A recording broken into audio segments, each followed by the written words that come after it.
എൻ്റെ പ്രിയ കൂട്ടുകാർക്ക് വിനീതമായ നമസ്കാരം. ഞാൻ ദിൽന റോസ്. ഞാൻ 4ാം ക്ലാസ്സിലാണ് പഠിക്കുന്നത്. നമ്മുടെ പൂർവ്വപിതാവായ അബ്രാഹത്തെ ദൈവം പരീക്ഷ കഥ നിങ്ങൾ കേട്ടിട്ടുണ്ടോ? കേട്ടിട്ടില്ലെങ്കിൽ ഇതാ കേട്ടോളൂ.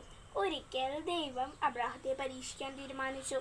എന്താണെന്ന് ദൈവം അബ്രാഹത്തോട് പറഞ്ഞത്? അബ്രാഹത്തിൻ്റെ ഏക മകനില്ലേ ഇസാക്ക്, ആ ഇസാക്കിനെ ദൈവത്തിന് ദഹനബലി കഴിക്കണമെന്ന്. ദഹനബലി എന്ന് വെച്ചാൽ എന്താണെന്നറിയാമോ? കല്ലിക്ക് കൂട്ടി ഒരു തറി ഉണ്ടാക്കി അതിൻ്റെ മുകളിൽ വിറകൊക്കെ അടുക്കി വെച്ച് അതിൻ്റെ മുകളിൽ ആടിനെ ബന്ധിച്ച് കിടത്തി തീ കൊളുത്തിയ ദൈവം ഭൂമിയിലേക്ക് വരുന്നതിന് മുമ്പ് ആൾക്കാർ ഇങ്ങനെയാണ് പ്രാർത്ഥിച്ചിരുന്നത്. ഇതിനെയാ ദഹനബലി എന്ന് പറയുന്നത്. പക്ഷെ ദൈവം അബ്രാഹത്തോട് പറഞ്ഞത് ആട്ടിൻകുട്ടി ബലിയഴിക്കാനല്ല, ഇസാക്കിനെ ബലിയഴിക്കാനാ. എന്ത് കഷ്ടമാണ് ദൈവത്തിൻ്റെ പരീക്ഷണം. അബ്രാഹാം ദൈവം പറഞ്ഞപ്പോൾ തന്നെ ചെയ്യാൻ തീരുമാനിച്ചു. അതിരാവിലെ എഴുന്നേറ്റ് കഴുതയും എൻ്റെ വേലക്കാരെയും മകൻ ഇസാക്കിനെയും കൂട്ടി ബലിക്കായി വിറകും വെട്ടിയെടുത്ത് മോരിയ ദേശത്തിലേക്ക് പുറപ്പെട്ടു. ദൈവം പറഞ്ഞ സ്ഥലത്തെത്തിയപ്പോൾ അബ്രഹാം വേലക്കാരോട് പറഞ്ഞു, നിങ്ങൾ കഴുതയും കൂട്ടി ഇവിടെ നിൽക്കുവിൻ, ഞാനും ഇസാക്കും പോയി ദൈവത്തെ ആരാധിച്ചിട്ട് വരാമെന്ന് പറഞ്ഞു.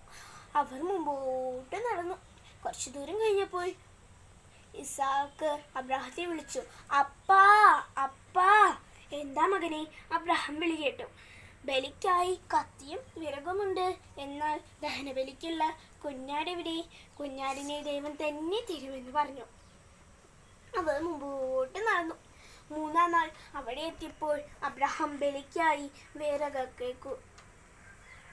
കല്ലൊക്കെ കൂട്ടി ഒരു തറിയുണ്ടാക്കി അതിന് മുകളിൽ വിറകൊക്കെ അടുക്കി വെച്ച് അതിൻ്റെ മുകളിൽ ഇസാക്കിനെ ബന്ധിച്ച് കിടത്തി.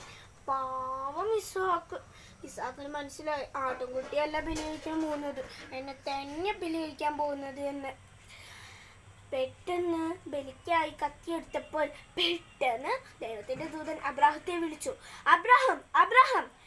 അബ്രാഹാം വിളി കേട്ടു. നീ നിന്റെ മകനെ ഒന്നും ചെയ്യരുത്, ഇസാക്കിന്റെ മേൽ കൈവെക്കരുത്. എനിക്ക് മനസ്സിലായി നീ നിന്റെ ദൈവത്തെ ഭയപ്പെടുന്നുവെന്ന്. പെട്ടെന്നൊരു ആട്ടുംകുട്ടിയുടെ ശബ്ദം കേട്ടു. മുൾച്ചെടിയുടെ ഇടയിൽ നിന്ന് കൊമ്പുടക്കി കിടക്കുന്ന ഒരു മുട്ടാടിനെ കണ്ടു. ഇസാക്കിന്റെ കെട്ടഴിച്ച് താഴെ വെച്ച് കെട്ടിപ്പിടിച്ചു. ഇസാക്കിന് പകരമായി ആ ആട്ടുംകുട്ടി ദൈവത്തിന് ദഹനബലി കഴിച്ചു.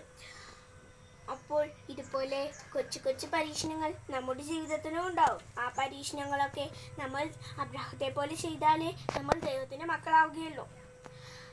നമ്മൾ ദൈവത്തിൻ്റെ പരീക്ഷണത്തിൽ നമ്മൾ വിജയിക്കണം. നമ്മൾ അബ്രാഹത്തിനെ പോലെ തന്നെ ആവണം. നമ്മൾ പിശാചിന്റെ മക്കളാവുന്നതാണോ നമുക്ക് നല്ലത്? അല്ല, ഈശോയുടെ മക്കളാവുന്നതാണ് നമുക്ക് നല്ലത്. നന്ദി.